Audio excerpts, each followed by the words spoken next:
It's just returning our Constitution to a state of neutrality on abortion and putting it back in the hands of the legislature. That's all we're doing. The word abortion is not in the state constitution.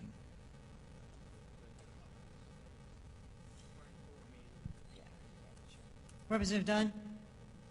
Thank you, Madam Speaker. I think what Chair Lady Maggart's referring to is the state Supreme Court decision that even though that the word abortion is not in the Constitution, as you pointed out, suddenly after 200 years they seem to find that it was in there. And so we're just putting the Constitution back in the form it was for 200 years before the liberal state Supreme Court found this word and right within the Constitution. So it's just returning the Constitution to the way that it was founded and had been interpreted for about 200 years.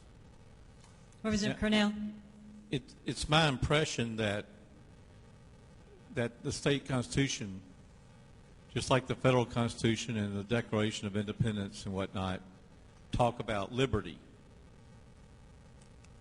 And a citizen does not have liberty when the government controls their body. In fact, if you can move freely in pursuit of happiness or whatever, you have liberty. If you do something wrong and have to be incarcerated, that's when the government can have control of your body. So the idea that liberty and privacy are one and the same in most situations, I can understand that. I don't see the problem with our Constitution referring to liberty and privacy and keeping the government's hands off our bodies, or letting us walk freely without being under government control unless we do something wrong. Well, I think everybody would agree with your comments on liberty, but without life there is no liberty. And I think that's the heart of the matter on this. That you can talk about liberty, and your liberty to swing your arm ends when it reaches someone else's face. And so I think that is the discussion that we're having today.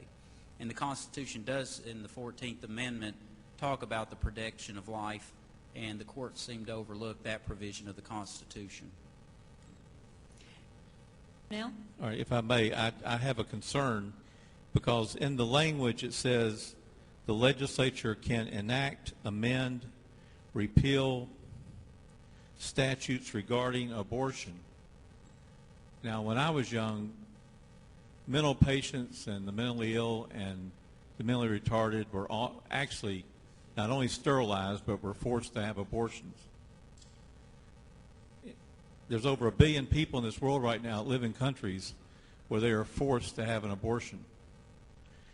In my opinion, the privacy and liberty provisions of our Constitution, even though they may reflect Roe v. Wade, they also guarantee that government cannot make you have an abortion, cannot require an abortion, because it protects your privacy and liberty of your own body.